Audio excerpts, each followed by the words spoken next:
నమస్తే. Welcome to our channel. నేను హ్మ్. సంరీన్. ఈరోజు మనతో ప్రముఖ Telugu Desam party senior leader Saptagiri Prasad గారు ఉన్నారు. వారితో మాట్లాడదాం. సార్ నమస్తే. నమస్కారం మేడం. నమస్తే. యాహ్! సార్, టీడీపీలోకి 12 మంది ఎమ్మెల్యేలు హైదరాబాద్ స్టార్ హోటల్‌లో గెట్ టుగెదర్ అంటే మకాం అయ్యారని చెప్పేసి మనం వార్త వింటున్నాం. ఆయన అపాయింట్‌మెంట్ బాబు అపాయింట్‌మెంట్ కోసం వచ్చానన్నట్టు మనం వింటున్నాం. ఈ అంశానికి సంబంధించి ఏం చెప్తారు సార్? మేడం, మీకు నేను గతంలో కూడా చాలా సార్లు చెప్పున్నాను. వైసీపీ ఒక గాలి పార్టీ. గాలిలాగా వచ్చింది, మళ్ళీ అదే గాలిలో వెళ్ళిపోతుంది పార్టీ. ఎవరు కూడా జగన్ యాటిట్యూడ్ తో కలిసి నడవలేనటువంటి పరిస్థితి. మీరు చెప్తున్నటువంటి సంఖ్య 12 కాదు, ఇది చాలా ఎక్కువ ఉంది. మేము గ్రీన్ సిగ్నల్ ఇస్తే దాదాపు 65 మంది వైసీపీ ఎమ్మెల్యేలు అయితేమి, ఎంపీలు అయితేమి తెలుగుదేశం పార్టీలో చేరడానికి సిద్ధంగా ఉన్నారు. ఆల్రెడీ ఇప్పటికే చాలా మంది వైసీపీ ఎంపీలు, మన కర్నూలు ఎంపీ సంజీవ్ కుమార్ గారు అయితే ఏమి, అదే విధంగా లావు శ్రీకృష్ణ దేవరాయలు గారు అయితే ఏమి, అదే విధంగా వల్లమనేని బాలశౌరి గారు అయితే, ముగ్గురు ఎంపీలు, రఘురామ కృష్ణంరాజు గారు అయితే ఏమి, ఎమ్మెల్యేలు తీసుకునే ఆనం వెంకటరమణారెడ్డి గారు, కోటమిరెడ్డి శ్రీధర్ రెడ్డి గారు, మేకపాటి చంద్రశేఖర్ రెడ్డి గారు, ఉండవల్లి శ్రీదేవి గారు, ఎమ్మెల్సీలు కృష్ణ చైతన్య గారు ఫ్రమ్ విశాఖపట్నం, ఇలా ఈ పేర్లు చెప్పుకుంటూ పోతుంటే వెరిసి లెంగ్తీ చాలా పెద్దది ఉంది. వైసీపీ త్వరలో ఖాళీ అవబోతుంది. జగన్ యాటిట్యూడ్ నచ్చటం లేదు. మీకు తెలుసో లేదా మేడం, ఒక నాయకుడు అన్నవాడు పబ్లిక్ తో, ప్రజలతో, కేడర్ తో కనెక్టివిటీ బాగుండాలా. నా ముఖ్యమంత్రి కావడానికి ఎవరైతే దోహదపడ్డారో, ఎవరైతే సహాయం చేశారో వాళ్ళకి అందుబాటులో ఉండాల్సిన అవసరం ఉంది. జగన్మోహన్ రెడ్డికి అసలు ఎమ్మెల్యేలకి, ఎంపీలకి, మంత్రులకి అపాయింట్మెంట్ ఇవ్వని వ్యక్తి ఇంకా జనాలు ఏ విధంగా ఆయనతో కనెక్ట్ అవుతారు? అసలు మీకు తెలుసో లేదో, ఆయన డొక్కా మాణిక్య వరప్రసాద్ గారు అయితే ఏం చెప్పారంటే, నాకు ఎమ్మెల్యే టికెట్ వద్దు, ఎంపీ టికెట్ వద్దు, ముందు మా ముఖ్యమంత్రిని చూసేదానికి ఒక అపాయింట్మెంట్ టికెట్ ఇప్పించండి అని అడుక్కున్నాడు ఆయన. ఒక ఎమ్మెల్సీ, సీనియర్ మోస్ట్ లీడరు, ఆయనే ఒక అపాయింట్మెంట్ లేనటువంటి పరిస్థితులు ఉంటే ముఖ్యమంత్రి ఎవరు ఏమడలేరు. పైగా వైసీపీ ఆయన చెప్తున్నాడు, నిన్న కాక మొన్న ఒక ఇంటర్వ్యూలో కూడా చెప్తున్నాడు ఆయన, ఒక నేషనల్ ఛానల్ ఇంటర్వ్యూలో, నాకేమి నేను చెప్పిన హామీలన్నీ అమలు చేశాను, ఇప్పుడు ఈ రోజు దిగిపోమన్నగా నాకేమి ఇబ్బంది లేదు, ప్రశాంతంగా దిగిపోతానంటే, నువ్వు చెప్పడం మీద ఆల్రెడీ పబ్లిక్ ఫిక్స్ అయినారు నేను దింపడానికి. నిన్ను ముఖ్యమంత్రి కుర్చీ నుండి దింపడానికి public has already fixed their mood. ఎప్పుడప్పుడు ఎలక్షన్ రాబోతున్నాయా అని చెప్పి ఎదురు చూస్తున్నారు. ముఖ్యమంత్రి గారికి టైం అయిపోయింది. ఎప్పుడైతే మనిషి ఓడిపోతాను, ఇంకా నాకు ఛాన్స్ లేదు అన్నప్పుడు నిర్వేదంతో, ఫ్రస్ట్రేషన్ తో, వేదాంత ధోరణిలో మాట్లాడుతున్నాడు మన ముఖ్యమంత్రి. ఇది అయిపోయింది. ఎదుందంటే ఎలుకలు తిన్న పిల్లి కాశీ యాత్రకు పోయినట్టు ఈయన ఏదో వేదాంత ధోరణిలో మాట్లాడుతున్నారు. నువ్వు ఒప్పుకున్నా ఒప్పుకోకపోయినా ముఖ్యమంత్రి గారు నీ వైసీపీ ఖాళీ అవటం ఖాయం. సింపుల్ గా, లాజికల్ గా ఆలోచించండి. నీ తోడబుట్టిన చెల్లెలు, నీ రక్తం పంచుకు పుట్టిన చెల్లెలు నీతో కలిసి ట్రావెల్ చేయలేని పరిస్థితి, మీ తల్లి గారే నీతో కలిసి ట్రావెల్ చేయలేని పరిస్థితి పొలిటికల్ గా.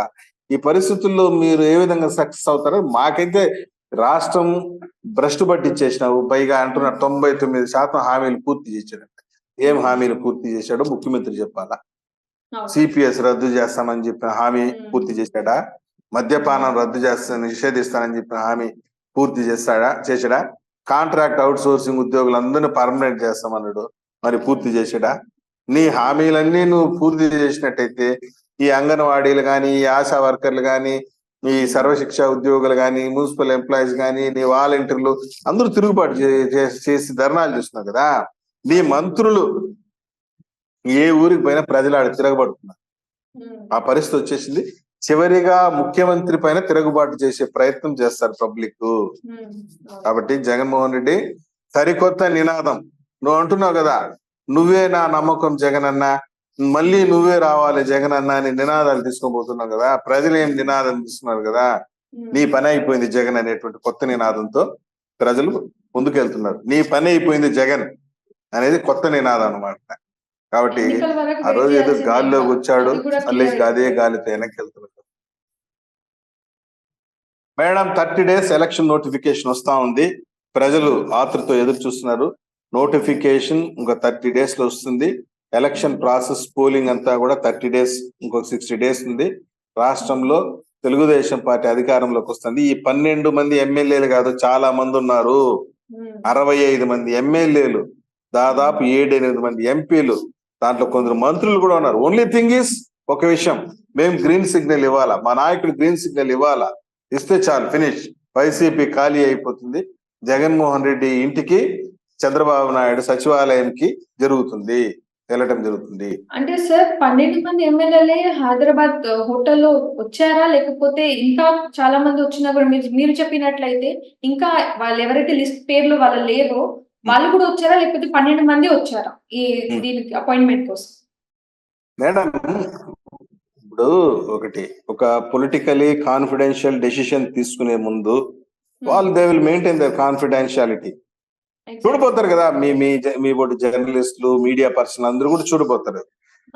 ఇప్పుడు ఎంతమంది అనేది కరెక్ట్ ఫిగర్ అనేది కాదు, నేను చెప్తున్న 65 మంది మాతో టచ్ లో ఉన్నారు పార్టీ అధినేతతో. మా చిత్తూరు జిల్లాలో కూడా 3 ఎమ్మెల్యేలు రెడీగా ఉన్నారు.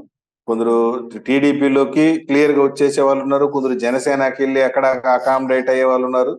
ఎవరు కూడా మేడం పొలిటికల్ గా మునిగిపోయే పడవలో ప్రయాణించడానికి సిద్ధపడరు.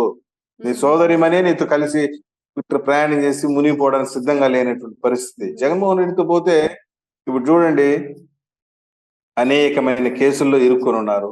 ఇప్పుడు రేపు పొద్దున ముఖ్యమంత్రి పదవిని అడ్డం పెట్టి ఆయన కోర్టుకు పోకుండా తప్పించుకొని తిరుగుతున్నాడు. నేను ముఖ్యమంత్రిగా ఉన్నాను, నేను కోర్టుకు రావాలంటే 60 లక్షలు ఎక్స్పెండిచర్ అవుతుంది, నేను ఇక్కడ పబ్లిక్ ఇష్యూస్ పైన, పబ్లిక్ ప్రాబ్లమ్స్ ని క్లియర్ చేయడంలో చాలా బిజీగా ఉన్నాను, కాబట్టి నాకు ఎగ్జామ్షన్ ఇప్పించండి కోర్టు నుండి అని చెప్పుకుంటూ తిరుగుతున్నాడు. రేపు పొద్దున ముఖ్యమంత్రికి పోతే కదలిరా అంటుంది కోర్టు. కాబట్టి వెళ్లాల్సిన పరిస్థితి వస్తుంది, శిక్షలు కూడా భారీగా పడతాయి. జగన్మోహన్ రెడ్డి చేసినటువంటి తప్పులన్నిటికీ కూడా భారీ మూల్యం చెల్లించుకోక తప్పదు. నమస్తే, వెల్కమ్ టు అవర్ ఛానల్. నేను సంరీన్. ఈ రోజు మనతో ప్రముఖ Telugu Desam party senior leader Saptagiri Prasad గారు ఉన్నారు, వారితో మాట్లాడదాం. సార్ నమస్తే. నమస్కారం. నమస్తే. యా సార్, టీడీపీలోకి 12 మంది ఎమ్మెల్యేలు హైదరాబాద్ స్టార్ హోటల్లో గెట్ టుగెదర్ అంటే మకాం అయ్యారని చెప్పేసి మనం వార్త వింటున్నాం. ఆయన అపాయింట్మెంట్, బాబు అపాయింట్మెంట్ కోసం వచ్చానన్నట్టు మనం వింటున్నాం. ఈ అంశానికి సంబంధించి ఏం చెప్తారు సార్? మేడం, మీకు నేను గతంలో కూడా చాలా సార్లు చెప్పున్నాను, వైసీపీ ఒక గాలి పార్టీ, గాలిలాగా వచ్చింది, మళ్ళీ అదే గాలిలో వెళ్ళిపోతుంది పార్టీ. ఎవరు కూడా జగన్ యాటిట్యూడ్ తో కలిసి నడవలేనటువంటి పరిస్థితి. మీరు చెప్తున్నటువంటి సంఖ్య 12 కాదు, ఇది చాలా ఎక్కువ ఉంది. మేము గ్రీన్ సిగ్నల్ ఇస్తే దాదాపు 65 మంది వైసీపీ ఎమ్మెల్యేలు అయితేమి, ఎంపీలు అయితేమి తెలుగుదేశం పార్టీలో చేరడానికి సిద్ధంగా ఉన్నారు. ఆల్రెడీ ఇప్పటికే చాలా మంది వైసీపీ ఎంపీలు, మన కర్నూలు ఎంపీ సంజీవ్ కుమార్ గారు అయితే ఏమి, అదేవిధంగా లావు శ్రీకృష్ణ దేవరాయలు గారు అయితే ఏమి, అదే విధంగా వల్లమనేని బాలశౌరి గారు అయితే, 3 ఎంపీలు, రఘురామ కృష్ణరాజు గారు అయితే ఏమి, ఎమ్మెల్యేలు తీసుకునే ఆనం వెంకటరమణారెడ్డి గారు, కోటమిరెడ్డి శ్రీధర్ రెడ్డి గారు, మేకపాటి చంద్రశేఖర్ రెడ్డి గారు, ఉండవల్లి శ్రీదేవి గారు, ఎమ్మెల్సీలు కృష్ణ చైతన్య గారు ఫ్రమ్ విశాఖపట్నం, ఇలా ఈ పేర్లు చెప్పుకుంటూ పోతుంటే వెరిసి లెంగ్తీ చాలా పెద్దది ఉంది. వైసీపీ త్వరలో ఖాళీ అవబోతుంది. జగన్ యాటిట్యూడ్ నచ్చటం లేదు. మీకు తెలుసో లేదా మేడం, ఒక నాయకుడు అన్నవాడు పబ్లిక్ తో, ప్రజలతో, కేడర్ తో కనెక్టివిటీ బాగుండాలా.